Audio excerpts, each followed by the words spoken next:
new discovery, an extensive system of waterworks hidden for centuries in the Cambodian landscape. So in this map you can see much more clearly the detail and the sophistication of the water management system. You see dozens and dozens of canals. In fact, you can trace the flow of the water through this network from this area here through this very complex system in the middle and then dispersed throughout Angkor to the south.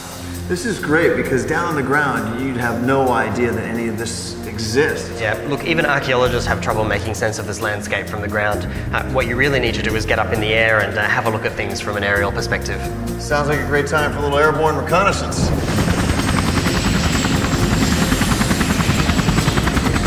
Damien and his colleagues have recently released a major new study.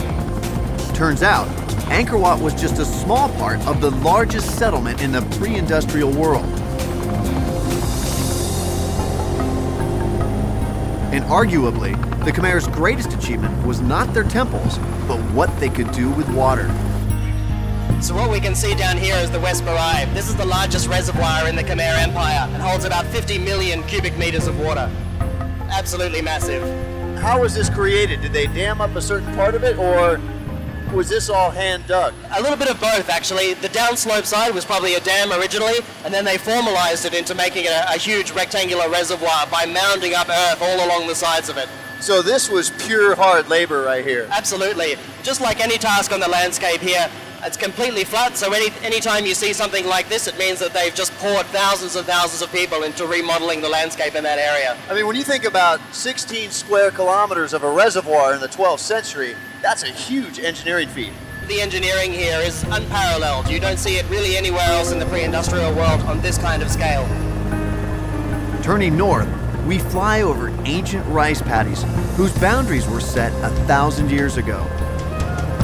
What we can see crisscrossing the landscape here is an incredible system of water management that really doesn't exist anywhere else in the ancient world on this kind of scale. Is that what this is right here in front of me? Right. This is actually the main feeder line of water from the headwaters where the rain falls in the Kulan Mountains to the north and transporting it right down into the central temple district. You know, archaeologists have always known about these huge temples. For at least 100, 150 years they've been well studied. What we've been able to do using remote sensing and using this NASA radar imagery is to really come to terms with the scale and the complexity of this water management system. With Damien's help, I now see the landscape is full of clues to the past. It's amazing to consider the skills of these ancient Angkorians. When I first saw the temple of Angkor Wat, I was blown away. But I literally thought that was all there is. But now I realize, after being up here in the air, that it's part of a greater civilization that goes on and on as far as the eye can see. It truly is very impressive. From the Kulan Mountains to the temples and rice fields below, this intricate scheme of 1,100 square miles of irrigation and reservoirs gave the Khmer year-round harvests. It made it possible to feed a population of up to 1 million people and brought its rulers vast wealth. From this perspective, we can clearly see how they mastered their environment and even catch a glimpse of a temple still shrouded in jungle foliage. And how many people have ever been to this temple, you think? Maybe half a dozen people, I think, would have been to this temple on the ground. And this area is littered with things like this. This is one of several hundred temples like this. So right now we're heading up to the north of Angkor towards the Kulan Mountains, which is the source of the water for the Siem Reap River, which feeds the central temple zone. What you're going to see up here is pretty impressive. Our pilot goes in for a close-up before landing us on top of the mountain.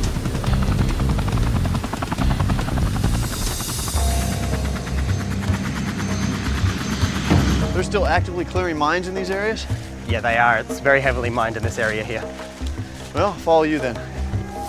Due to its strategic location, this area is riddled with landmines. Cambodia is still emerging from a nightmare, 30 years of war, including the genocidal reign of the Khmer Rouge in the 1970s. But a fragile peace is now renewing the hope of the people here and allowing them to once again enjoy their birthright. Damien takes me to a sacred part of the river. Wow, look at this. Looks like they've actually carved out the stone of the riverbed here. That's right, yeah. In fact, all of this area here is carved out underneath the water. What are these symbols? Well, the central object there is called a lingam. It's a phallic symbol, a symbol of male fertile power. The enclosure around that is called a yoni, which is a representation of female fertile power. Is this meant to give some sort of symbolic power to the water here? That's right. As the water flows over the top, it's imbued with this kind of ritual fertility. Then it flows down from the Kulen out into the rice fields at Angkor down below and sort of delivers that fertile power to the rice fields. Damien tells me that these symbols would have been carved during the dry season, when the riverbed is exposed. There are hundreds of these carvings engraved here. So, in a sense, they're blessing the source of the water that feeds their empire. That's exactly right. If I were to climb in and touch the stone or drink from the water, would that give me strength and fertility? Look, I don't know about that, but I'm pretty sure it would make you very sick, so you'd need all the help that you could get, I reckon. Now that I understand the spiritual importance of the water here, I want to get another look at that spectacular waterfall. These are just the smaller ones up here. It goes down, and like the bigger ones are down there. These are the headwaters of the Siem Reap River. It's called the Ganges of Cambodia, and now I know why. Like the holy river in India, people come here to be renewed in both body and soul. It's not hard to believe it's a little bit of heaven.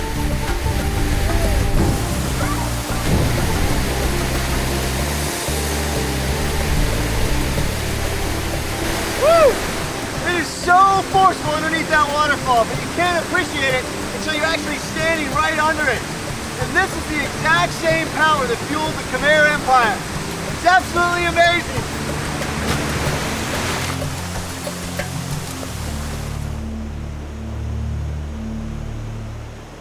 Damien and I leave the mountain as we arrive by helicopter. Driving back into town, he explains how water and rice were the keys to the Khmer success. Would they have used the canals for agriculture? Traditionally, people have denied that that's the case, but increasingly what our mapping work and what our excavations are showing is that these canals were very tightly integrated into the rice agriculture system here at Angkor. Well, you would have needed a big army to build an empire that was that huge, and rice would be a cheap way to feed them. That's absolutely right. You know, if you manage water very effectively, you can also create huge surpluses and convert that directly into empire building. For centuries, the Khmer managed their water effectively, allowing them to feed their vast population and consolidate their power. They built a strong and wealthy empire, but their bas-reliefs reveal another clue to their success. It's Cambodia's secret weapon, the lost and lethal martial art, Bokator. That works. I've come to northwest Cambodia in an attempt to solve one of the world's great riddles. How could a civilization that built this virtually disappear overnight? Their masterpiece lost to the jungle for over 400 years. Angkor Wat's rediscovery in the 19th century gave evidence once again that history is usually defined by those with the power. The ancient Khmer inscriptions found on many of these temples proclaim the greatness of the kings who built them, but they tell us very little about the daily lives of the Khmer people. But it was, after all, the ancient Khmer people who built the rice fields, canals, reservoirs, and temples that distinguish this civilization. And it's their features that are reflected in the faces of Cambodians today. To learn more about the Khmer, past and present, I've come to the old market in downtown Siem Reap. We have the fish, vegetables, and meat, all different kinds of fruit. Kin Po Tai is a cultural expert who grew up in this town. These are on the bas-relief of the temple. So this one is right here. Yeah, it's been preserved for 1,000 years. It's simple. It's just salted and dry out in the sun. Tai tells me that many things we see around us have changed surprisingly little in the last millennium. And the proof is carved in stone just a few miles down the road. So this is the second largest temple in Angkor after the Angkor Wat, and it's the Bayon. It's one of the most famous temples as well in Angkor. Tai tells me that the Bayon is actually a Buddhist shrine. It was built in the 14th century by a Khmer king who converted to this new faith when it swept through Southeast Asia. The Bayon is famous for the more than 200 giant faces atop its 54 stone towers.